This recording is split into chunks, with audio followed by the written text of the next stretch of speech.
Hello friends, आज हम class 8 history के chapter understanding modern Indian history का 6th मॉड्यूल पढ़ेंगे।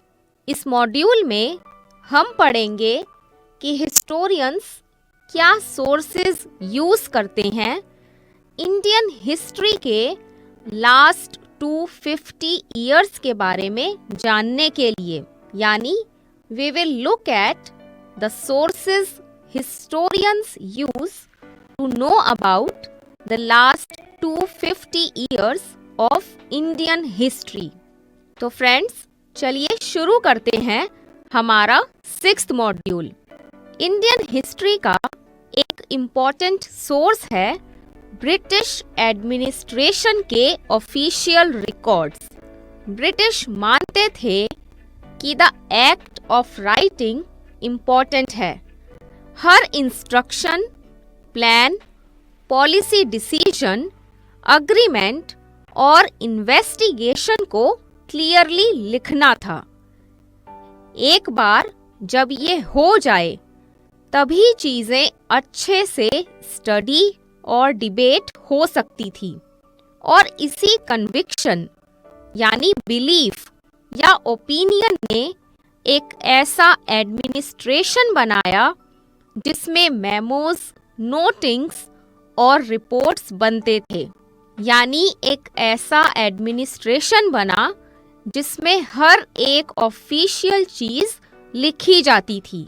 यानी कि जो ब्रिटिश थे उनके लिए एक्ट ऑफ राइटिंग बहुत ही ज़्यादा इम्पोर्टेंट था। हर एक इंस्ट्रक्शन को, प्लान को, अग्रीमेंट को या इन्वेस्टिगेशन को क्लियरली लिखा जाता था, क्योंकि ब्रिटिश के अकॉर्डिंग जब इन सब चीज़ों को लिखा जाता तभी इन्हें अच्छे से स्टडी किया जा सकता था और इन पर डिबेट हो सकती थी। और इसीलिए एक ऐसा एडमिनिस्ट्रेशन बनाया गया जिसमें मेमोज, नोटिंग्स और रिपोर्ट्स बनते थे। लिखने के साथ साथ ब्रिटिश को ये भी लगता था कि सारे इम्पोर्टेंट डॉक्यूमेंट्स और लेटर्स को केयरफुली प्रिजर्व करना, यानी उन्हें बचा के रखने की भी नीड थी, ताकि फ्यूचर में कभी भी इनको रेफर किया जा सकता था। यानी ब्रिटिश के लिए लेटर्स को, रिपोर्ट्स को सिर्फ लिखना ही काफ़ी नहीं था। उनके अकॉर्डिंग सारे इम्पोर्टेंट डॉक्यूमेंट्स को, लेटर्स को केयरफुली प्रिजर्व करना भी ज़रूरी था। इसके लिए उन्होंने हर एडमिनिस्ट्रेटिव इंस्टीट्यूशन से अटैच्ड रिकॉर्ड रूम्स सेटअप किए। विलेज तहसीलदार का ऑफिस, कलेक्टोरेट, कमिश्नर का ऑफिस, प्रोविंशियल सेक्रेटेरिएट्स, लॉ कोर्ट्स, सभी के अपने रिकॉर्ड रूम्स थे। फ्रेंड्स, विलेज तहसीलदार तो आपको पता ही होगा।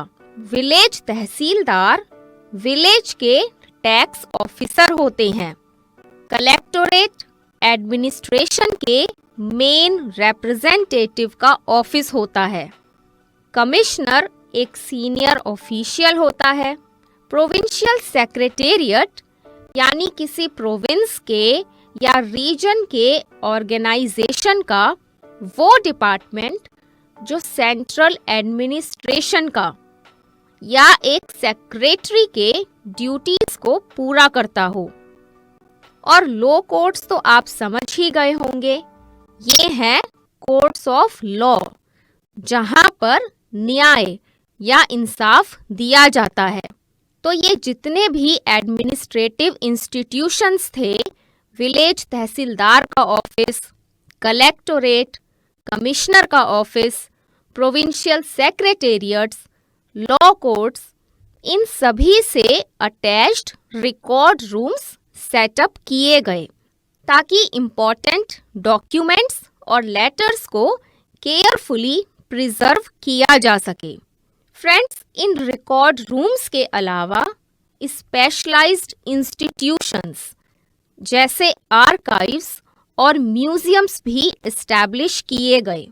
ताकि इम्पोर्टेंट रिकॉर्ड्स को प्रिजर्व किया जा सके। फ्रेंड्स, आर्काइव्स के बारे में आप अपनी प्रीवियस क्लासेस में भी पढ़ चुके हैं। आर्काइव एक जगह होती है जहां पर डॉक्यूमेंट्स को और मैन्युस्क्रिप्ट्स को स्टोर किया जाता है। लेटर्स और मेमोज जो एक ब्रांच ऑफ द एडमिनिस्ट्रेशन से दूसरे ब्रांच तक मूव करते थे in the early 19th century, उन्हें आज भी आर्काइव्स में पढ़ा जा सकता है।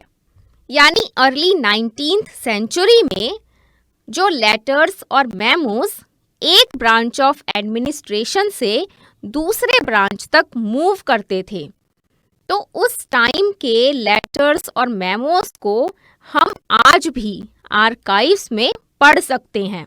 डिस्ट्रिक्ट ऑफिशियल के नोट्स और रिपोर्ट्स या फिर टॉप के ऑफिशियल्स प्रोविंशियल एडमिनिस्ट्रेटर्स को जो डायरेक्टिव्स भेजते थे, यानी जो ऑफिशियल इंस्ट्रक्शंस भेजते थे, वो भी आर्काइव्स में पढ़े जा सकते हैं। तो फ्रेंड्स, ब्रिटिश ने इन इम्पॉर्टेंट डॉक्यूमेंट्स को प्रिजर्व करने के लिए क्या क्या किया? राइट, उन्होंने हर एक एडमिनिस्ट्रेटिव इंस्टीट्यूशन से अटैच्ड रिकॉर्ड रूम सेटअप किए और साथ ही कुछ स्पेशलाइज्ड इंस्टीट्यूशंस जैसे आर्काइव्स और म्यूजियम्स भी एस्टैब्लिश किए गए। और इसीलिए क्योंकि उस टाइम पर इन रिकॉर्ड्स को प्रिजर्व किया गया था, तो आज भी ये इम्पॉर्टेंट लेटर्स और मेमोज को हम आर्काइव्स में पढ़ सकते हैं। फ्रेंड्स, 1920s में नेशनल आर्काइव्स ऑफ इंडिया बना। जब न्यू दिल्ली बिल्ड हुआ था, तो नेशनल म्यूजियम और नेशनल आर्काइव्स दोनों वाइस रीगल पैलेस के पास लोकेटेड थे। वाइस रीगल पैलेस इंडिया के वाइस रॉय का घर था, जिसे आज राष्ट्रपति भवन के नाम से जाना जाता है। तो ये जो लोकेशन है, ये ब्रिटिश की सोच में इन इंस्टीट्यूशंस की इम्पोर्टेंस को दिखाता है। 19th सेंचुरी के अर्ली ईयर्स में ये डॉक्यूमेंट्स केयरफुली कॉपी किए जाते थे और सुंदर से लिखे जाते थे बाय द कैलीग्राफिस्ट। कैलीग्राफिस्ट वो लोग होते हैं जो सुंदर राइटिंग के आर्ट में स्पेशलाइज करते हैं। 19th सेंचुरी के मिडल तक प्रिंटिंग स्प्रेड हुआ और इन रिकॉर्ड्स के मल्टीपल कॉपीज प्रिंट हुए हर गवर्नमेंट डिपार्टमेंट से। तो फ्रेंड्स, यहाँ पर हमने ये देखा कि हमारे पास या हिस्टोरियंस के पास वो कौन से यूज़फुल सोर्सेज अवेलेबल हैं जो हमें इंडियन हिस्ट्री के लास्ट 250 ईयर्स के बारे में इंफॉर्मेशन देते हैं। तो चलिए अब लेते हैं एक क्विक रीकैप। ब्रिटिश एडमिनिस्ट्रेशन के ऑफिशियल रिकॉर्ड्स इंडियन हिस्ट्री का एक इम्पॉर्टेंट सोर्स हैं। ब्रिटिश मानते थे कि हर instruction, plan, policy decision, agreement और इन्वेस्टिगेशन को क्लियरली लिखना था। लिखने के साथ साथ ब्रिटिश को ये भी लगता था कि सारे इम्पॉर्टेंट डॉक्यूमेंट्स और लेटर्स को केयरफुली प्रिजर्व करने की नीड थी।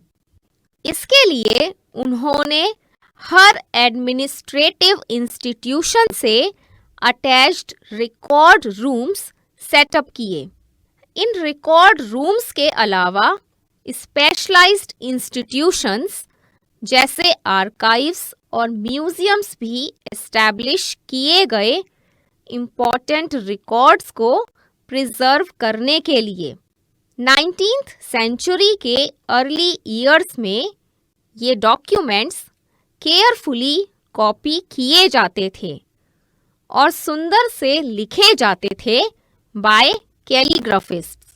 19th सेंचुरी के मिडल तक प्रिंटिंग स्प्रेड हुई और इन रिकॉर्ड्स के मल्टीपल कॉपीज प्रिंट हुए हर गवर्नमेंट डिपार्टमेंट से। Now let's have a quick revision. Official records of the British administration are an important source on Indian history. The British believed every instruction, plan, policy decision, agreement, investigation had to be clearly written. Along with writing them, the British also felt that all important documents and letters needed to be carefully preserved.